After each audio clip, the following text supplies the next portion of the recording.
Hello guys, welcome to my channel. Today we are going to see how to fix Discord installation has failed error. Let's fix it guys. You just need to right click on the taskbar and select task manager. You just need to type here Discord. If anything is running in the background, just right click on it and select end task. After doing this, just close stuff here. Now you just need to go to search menu and type run. Click on open it.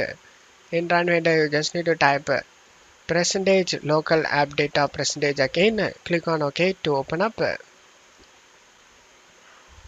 In here you just need to delete the Discord folder. Just right click on it and delete it. After deleting this Discord folder, just to close stuff here, you just need to go to search menu and type run again. Click on open it. In run window you just need to type percentage app data percentage again. Click on OK to open up. In here you just need to find the Discord folder. Just right click on it and delete it. After deleting the Discord folder, just to close stuff here and go ahead and restart your PC. After restarting your PC, you can install the Discord without having any problem.